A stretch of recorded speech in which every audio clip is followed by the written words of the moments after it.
and if possible, make sure that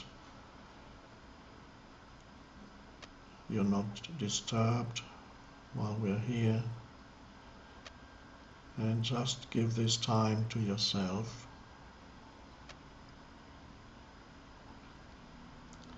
Because really,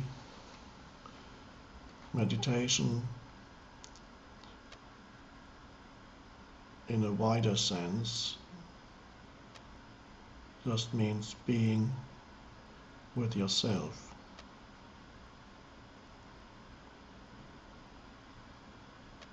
And everybody should take time out every day, even if it's only 10 minutes, to be with themselves.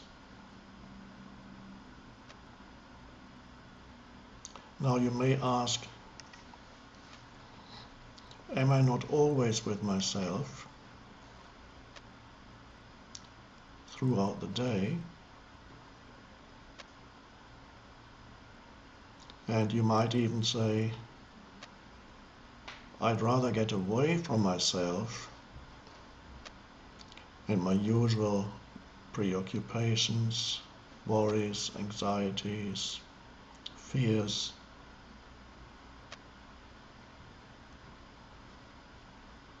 So what does it mean when I say being with yourself?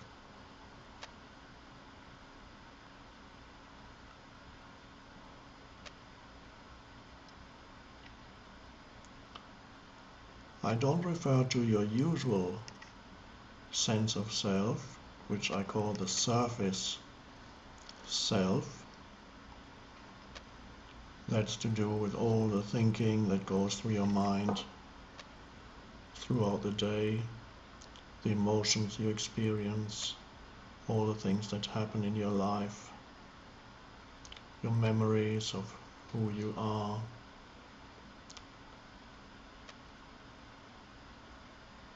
In every human being there is a deeper dimension to who they are. And getting in touch with that deeper dimension within themselves, that's really what meditation is. And if you've never accessed that deeper dimension in yourself, you'll always feel that something really vital is missing in your life. Even though you may have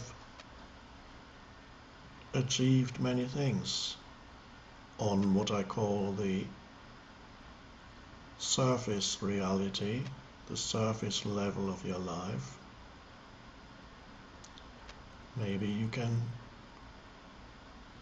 you have recognition, maybe you have wealth, you can buy whatever you like.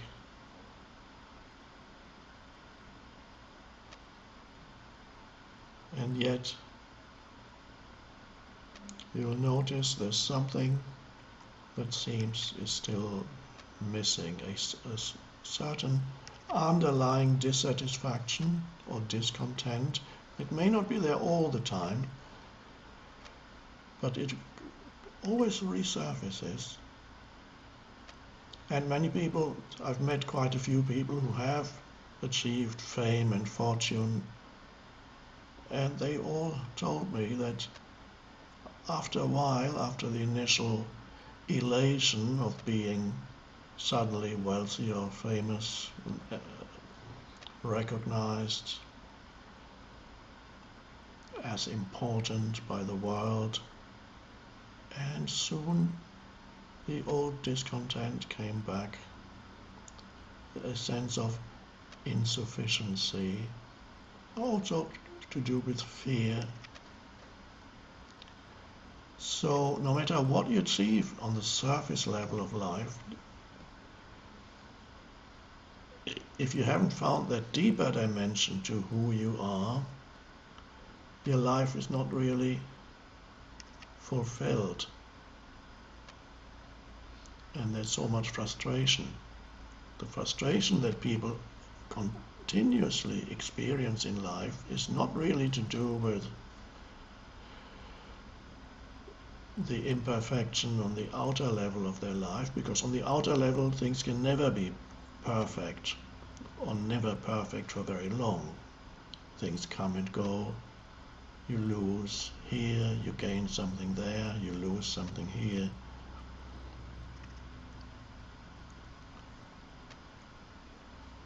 So the dissatisfaction is not realizing that there is something deeper within you, that is more truly who you are than whatever happens on the surface of your life.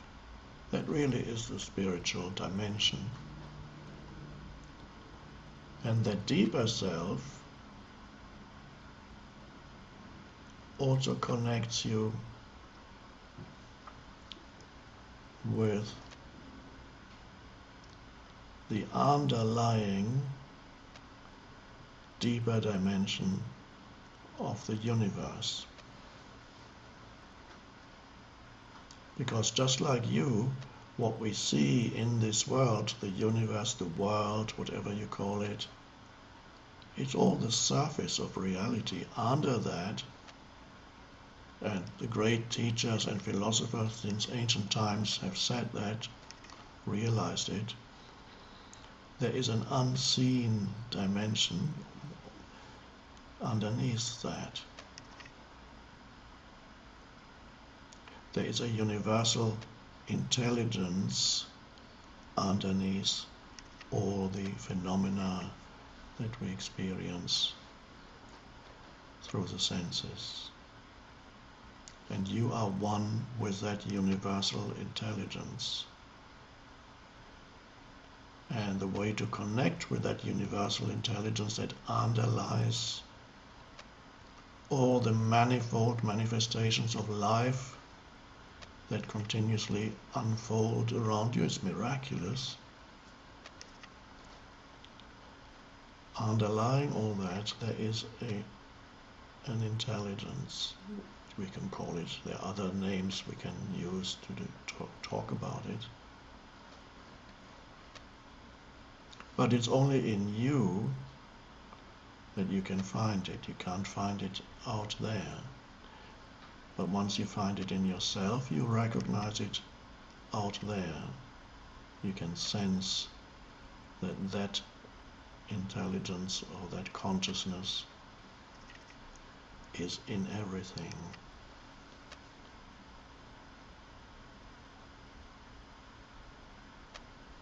So how do you connect with the deeper level within yourself?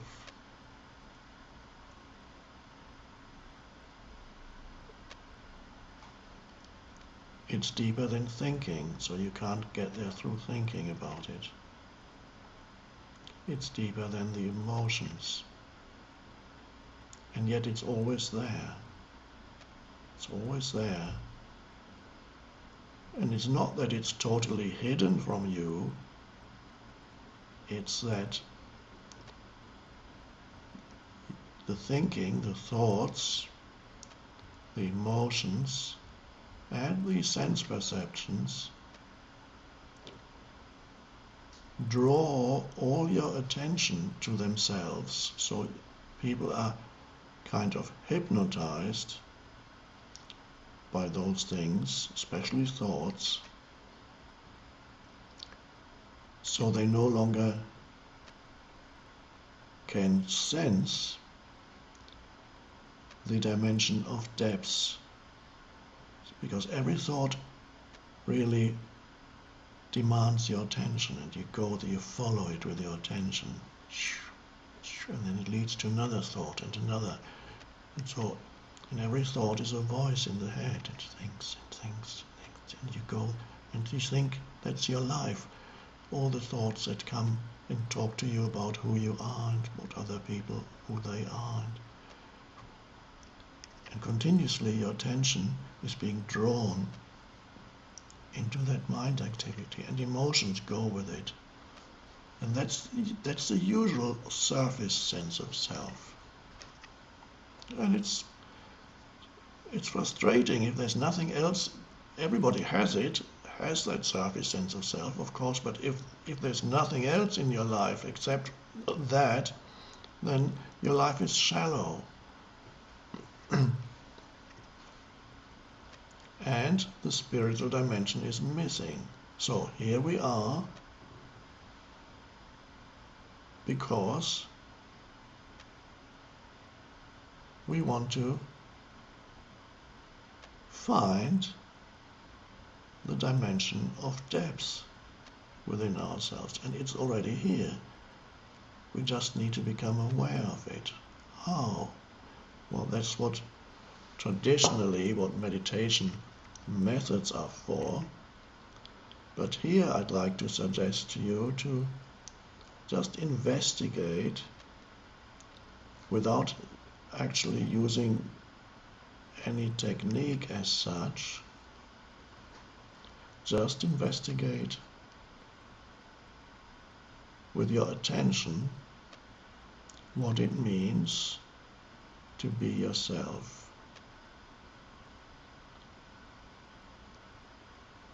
On the most essential level,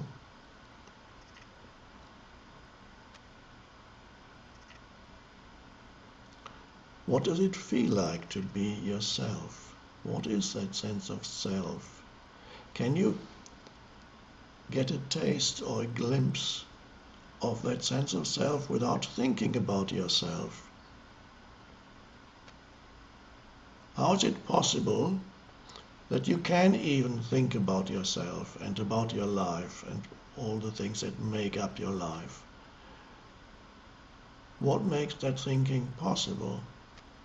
What is the prerequisite for being able to think? You need to be conscious. If you're not conscious, you can't think. But usually, this consciousness is completely absorbed by thinking, and that is what keeps you on the surface level of reality and yourself. So you only know yourself as defined by your mind. You then have an image of who you are. And really that is what ego means in the way we use it. You then have a mental image, you have a self-talk, and you think that's who you are, me.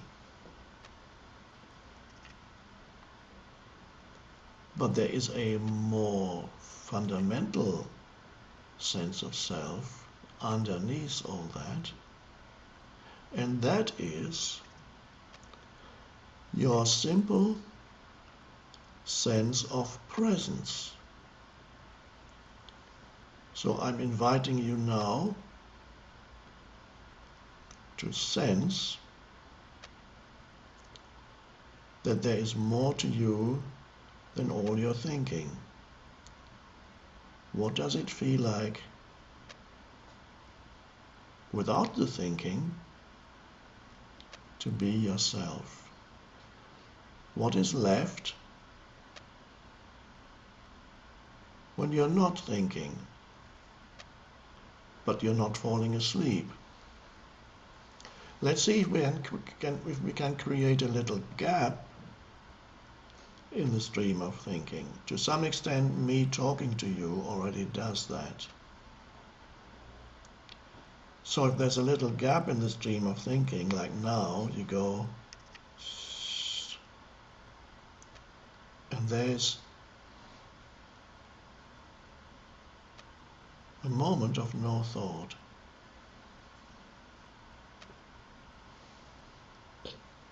But something is there, a sense of presence or aliveness, whatever you call it. So can you sense now, at this moment, that inherent, deeper sense of alive presence that has nothing to do with your personal history. It has nothing to do with the past. It has nothing to do with the future. It has nothing to do with your situation in life, or your name, or your background. It's beyond all that.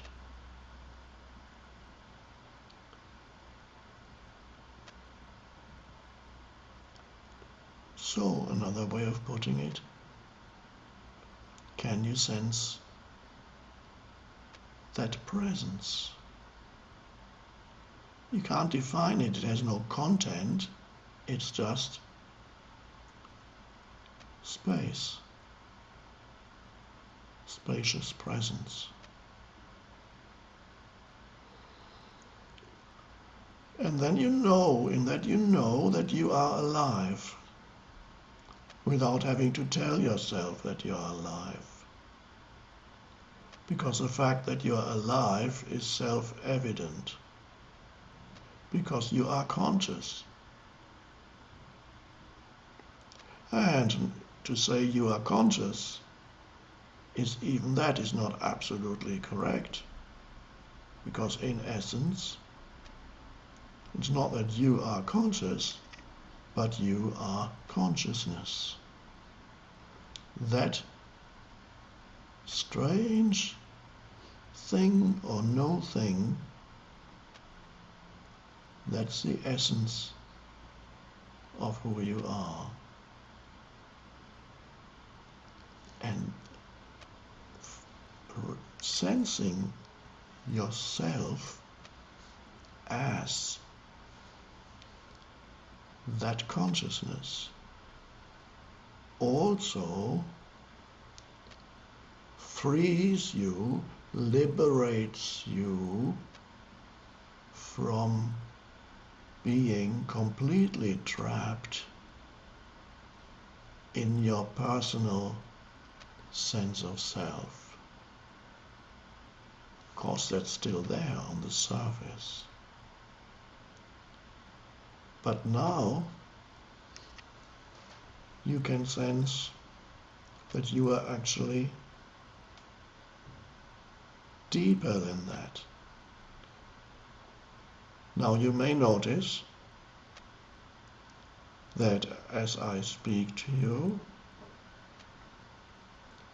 there are little gaps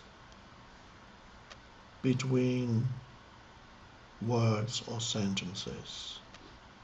Now these gaps are not there to hypnotize you, because we are here to de-hypnotize you from being totally trapped in your thoughts and deriving your sense of who you are from your thinking. It's to bring you to that presence, pure presence, that's so refreshing, so revitalizing, to sense yourself as that pure presence. And so these little gaps in between words or sentences as I speak are very important, because you may notice that in those gaps you're not thinking. In those gaps, for example now, you are just present. And that's wonderfully liberating to sense yourself as that presence.